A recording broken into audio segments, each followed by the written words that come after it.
va parler d'abord de l'assassinat de Boukari Dabo. Il était le président de l'association des étudiants du Burkina Faso. C'était en 1990. Gilbert Diendéré et deux co-accusés condamnés. On va également parler de la CEDEAO, conclusion du sommet de New York sur le Mali et la Guinée-Conakry. Guinée, Oumaro Sissoko Embalo en prend pour son grade de président en exercice de la CEDEAO. Et puis on termine par le Togo, 26 septembre, rentrée scolaire tranquille. On va poser les différentes questions à nos chers invités. D'abord, Georges il est homme politique du SEC, des leaders émergents. Bonjour, homme politique, vous allez bien? Je vais bien, Michel. Je fais un coucou à Louis, enfant de moi, mon frère. Dominique. Je profite de l'occasion aussi pour lancer un appel à la famille Cloto 2 de se mobiliser pour la journée nationale des sports de demain. Et le point de départ, la mairie commune Cloto 2 à Lavier. Allez, peut-être qu'on va glisser un mot vers la fin. On a également le journaliste Louis Kamako, rédacteur en chef de Togo Breaking News. Cher ami, bonjour, vous allez bien? Oui, je vais bien, Michel. En pleine forme. En pleine forme. Et puis Dominique Lacmont, il est analyste politique, il est également le secrétaire général et le porte-parole du mouvement Foi à la force du Togo. Bonjour Dominique, tout va bien? Oui, bonjour Michel, bonjour cher frère. Ça fait plaisir qu'on se retrouve encore. Allez, on va filer au Burkina Faso. Dirigeant de l'Association nationale des étudiants burkinabés à la pointe des manifestations contre le pouvoir de l'ancien président Blaise Compaoré dans les années 1990. Boukari Dabo, étudiant en 7e année de médecine à l'époque, avait été enlevé le 19 mai 1990 par les hommes armés. Son procès s'est ouvert, le procès de son assassinat s'est ouvert, c'était lundi passé à Ouagadougou. Finalement, Gilbert Diendéré et deux co-accusés ont été condamnés, Louis Kamako. Oui, exactement, on a suivi de près ou bien de loin ce procès-là qui s'est ouvert. Le procès n'a duré que trois jours. Et contrairement à ce qu'on aurait attendu, ce n'est pas le tribunal militaire qui a tranché l'affaire, mais plutôt la chambre criminelle des grandes assises de premier instant de Ouagadougou. Ça veut dire tout ce que ça veut dire. Ça veut dire que les autorités burkinabées avaient justement l'obligation, bien avec cette volonté-là de faire éclater la justice et la vérité. Ils l'ont fait. La sentence, on le connaît. Le général Diendéré et ses causes accusées sont condamnés 20 ans de prison pour le général et Babamba, le troisième qui a détalé, a écopé de 30 ans de prison avec une amende de 5 millions, je crois. Donc je pense qu'aujourd'hui, on est en train de nous faire voir, ou bien Damiba est en train de nous dire qu'il est là, que maintenant il veut prendre... Est-ce que c'est Damiba ou bien la justice burkinabé? Oui, c'est tout un ensemble en fait, c'est-à-dire que le problème fondamental dans nos pays, c'est souvent la justice, c'est-à-dire que quand on parle de la justice, on parle de cette justice-là qui est inféodée par l'exécutif, cette justice-là qui est au bord de l'exécutif. Maintenant, si vous voulez reconstruire les choses, si vous voulez refonder totalement les choses, je pense qu'à un moment donné, il faut que la justice soit pour tout le peuple, la justice soit pour toutes les populations, il faut qu'il y ait une justice équitable et impartiale. Donc aujourd'hui, je pense que Damiba, il est peut-être dans cette logique-là, il est en train de secouer les grands cocotiers parce que le procès, on l'a dit, ça fait déjà 32 ans et donc ça fait partie de l'un des procès emblématiques du Burkina Faso. Donc si à un moment donné, il a décidé en fait de faire écouter les accusés, et la famille en deuil, je pense que c'est pour la bonne cause. Aujourd'hui, le verdict, tu l'as annoncé. Et je pense que c'est une condamnation de plus, malheureusement, pour Diendéré, qui a été condamné dans l'affaire de... Une condamnation de plus pour... Une condamnation de plus, ça veut dire que Diendéré, malheureusement, vivra le reste de ses jours derrière les barreaux, peu importe ce qu'on dit, parce qu'aujourd'hui, il est accablé par pas mal de dossiers.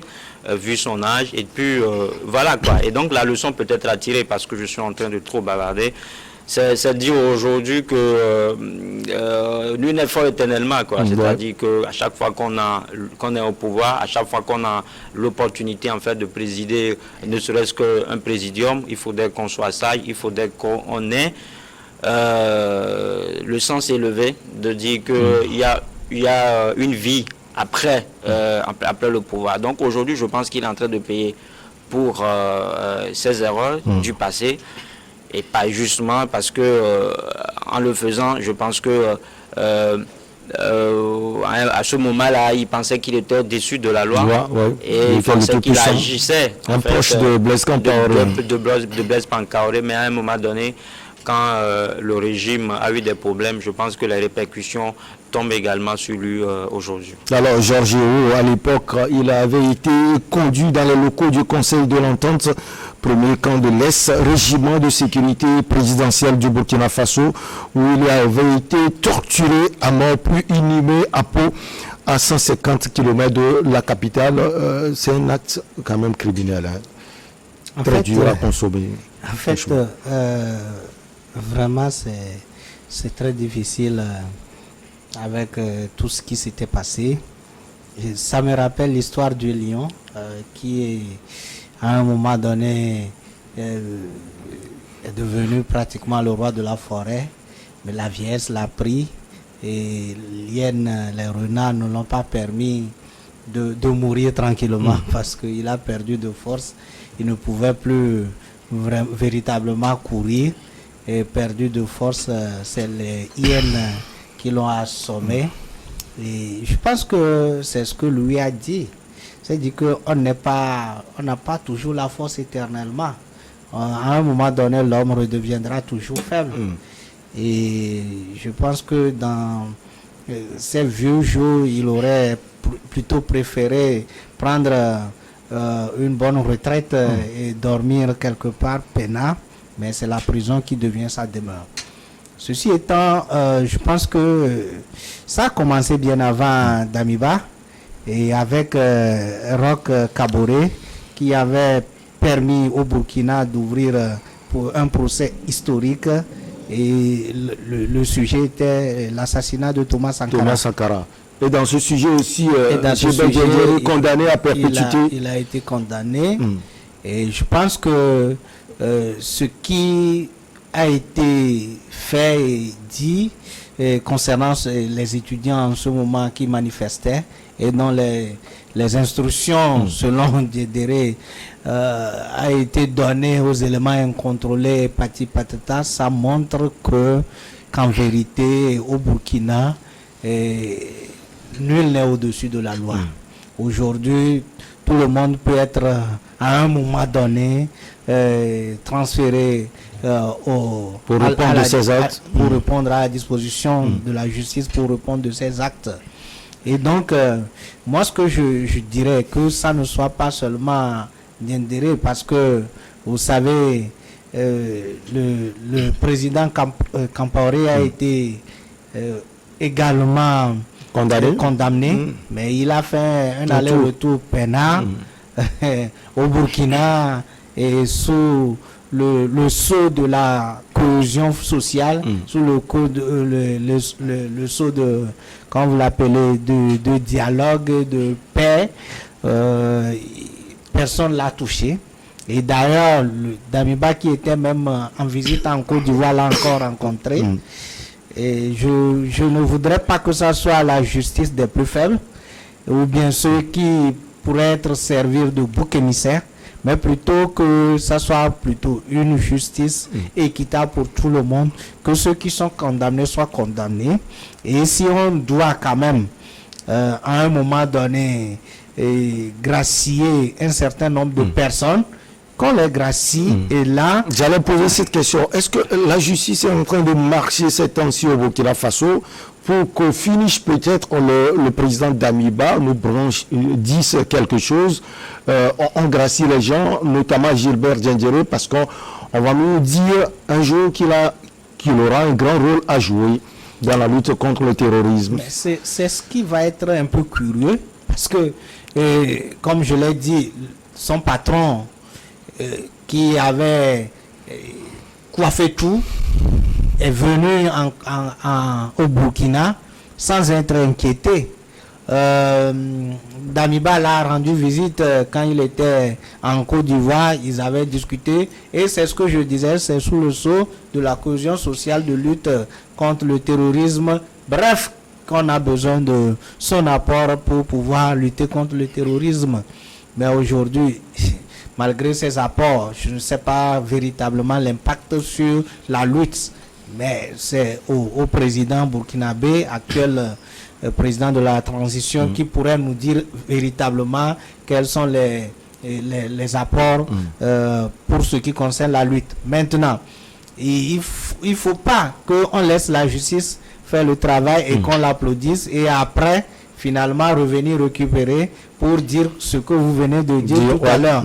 Et donc, c'est pour cela qu'il est vrai qu'on peut gracier un certain nombre de personnes ou bien on peut gracier, c'est la loi qui permet au président, ça c'est au président d'en décider au président, mais ce que nous disons, c'est que c'est historique vraiment, ce procès. Au même moment, on voudrait que ça ne soit pas seulement des gens comme Diendéré qui est condamné et les autres condamnés sont libres pour faire les allers-retours. Alors, Dominique Lacmon, comme pour le procès de l'assassinat de l'ancien président Thomas Isidore Noël Sankara, Gilbert Diendéré, sur ce procès aussi, a plaidé non coupable. Ah oui, je trouve que mais c'est ce qu'il doit faire. En fait, dans le temps, c'est lui qui était le maître de cette armée que Blaise Compaoré a utilisé pour asseoir son pouvoir. Aujourd'hui, ce qui m'étonne un peu dans cette affaire, c'est que c'est Gilbert Diendéré qui est vu actuellement, qui s'est fait face à la justice. Il est seul. Il est la seule personne qu'on est en train de trimballer un peu partout. C'est vrai, personne ne peut s'en réjouir d'une vie qui a été disparue dans un contexte qui, malheureusement, il ne méritait pas, mais on l'a assassiné de cette façon, c'est pas une bonne chose. Et aujourd'hui, après plusieurs années, on tire cette affaire et on condamne quelqu'un qui a déjà été condamné à perpétuité. C'est peut-être pour l'histoire, comme l'homme politique l'a dit. Oui, moi je vois ça, c'est vrai, la justice doit faire son travail. Mais moi je vois une stratégie mise en place par le militaire qui a fait le coup d'État. Vous savez, quand ils arrivent au pouvoir, ils cherchent un peu quelque chose qu'il faut grignoter et faire croire au peuple qu'on est venu à un sauveur pour légitimer le coup d'État.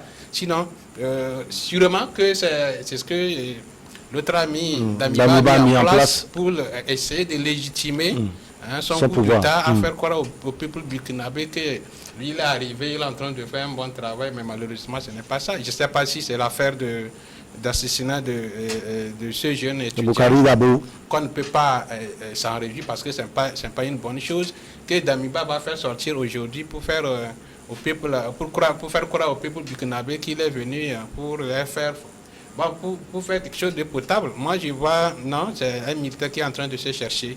Sinon un cabri mort n'a pas peur de couteau. Et Diendéré qui a déjà écopé 20 ans de prison dans l'affaire de l'assassinat de Thomas Sankara, aujourd'hui il prend encore une vingtaine d'années, mais il est encore, moi je ne vois pas ça un peu inquiétant, mais ceux qui attendaient ce procès doivent vous en réjouir parce que s'il est vraiment avéré que Diendéré a été l'homme, celui-là qui a commandité tout ça, mais c'est normal qu'il réponde de ses actes. Mais est-ce que c'est en réalité c'est le travail de la justice ou bien c'est un président, un militaire qui a fait un coup d'État, qui veut légitimer son pouvoir, qui donne de l'ordre, qui fouille dans les affaires pour voir où je vais mettre la main pour pouvoir sortir un dossier qui va me faire de la popularité. Il ne faut pas que les gens se fassent de la supercherie pour dire non, je suis arrivé, je suis en train de faire du travail, mais malheureusement c'est faux. Moi c'est ce que je suis en train de dire. Si c'est un procès et que la justice elle-même en a pris, je pense que c'est une bonne chose. Mais si c'est une instrumentalisation pour faire légitimer un coup d'État, moi je ne suis pas d'accord par rapport à ça. Alors, lui, il y a une troisième personne, le sergent Magloire Youbari. Lui ne s'est pas présenté au procès. Il sera jugé par contumace selon le tribunal. Il est accusé d'avoir conduit le véhicule transportant le corps de l'étudiant. C'est presque le même format pour le procès de Thomas Sankara. On sait qu'il y avait des gens qui n'étaient pas là, mais qui ont été condamnés par contumace. Oui, exactement, parce que quand vous êtes dans une telle démarche criminelle, c'est comme ça que je l'appelle, parce que les étudiants ont été enlevés, ils ont été torturés, ils ont été torturés, ils ont été molestés, torturés, battus à mort, et leur corps a été humé clandestinement. Ça veut dire d'abord que l'ordre a été donné par le général Diendéré, même si aujourd'hui il nie les faits, parce qu'il dit que c'est vrai que les éléments qui ont commis le forfait étaient sous ses ordres, mais lui n'avait pas donné l'ordre en fait de bastiller les étudiants. Et donc, lui, il a donné l'ordre, les étudiants ont été arrêtés, ont été mis dans le coffre du véhicule et on les avait amenés au conseil de l'entente où ils ont été sérieusement molestés, ils ont été totalement secoués. Et donc le Bamba, le co-accusé, c'est lui qui justement est allé enterrer le corps clandestinement, parce que les étudiants qui étaient libérés, on leur avait interdit de parler. Ils étaient obligés de se plonger dans un omerta total et c'est ce qui leur a fallu leur libération. Et donc jusque-là, jusqu'à un moment donné, personne ne savait où se trouvait Ado. Et donc quand on fouille, quand on a remonté aux enquêtes, on a remarqué justement que le troisième homme là, le troisième homme qui a détalé, c'est justement lui qui a géré les derniers instants de la forfaiture. Donc pour là, il ne s'est pas présenté au procès. Il y a d'abord ce qu'on peut appeler, il ne s'est pas présenté au procès. Donc aujourd'hui, ça fait qu'aujourd'hui, sa peine s'est corsée. Il a coupé de 30 ans de prison. Il est où? Il est dans la sous-région? Moi, je ne saurais le dire, mais il serait dans la nature. Il serait dans la nature. Heureusement qu'on a dit qu'il sera condamné par contumace. Même ça, il dit que tant qu'il vit, tant qu'il est sur la planète Terre, il verra la sentence le rattrapera. Donc aujourd'hui, je pense que on est en train d'avancer, même si c'est à pas de caméléon. C'est vrai que quelqu'un l'a dit, que c'est pas là qu'on s'attend.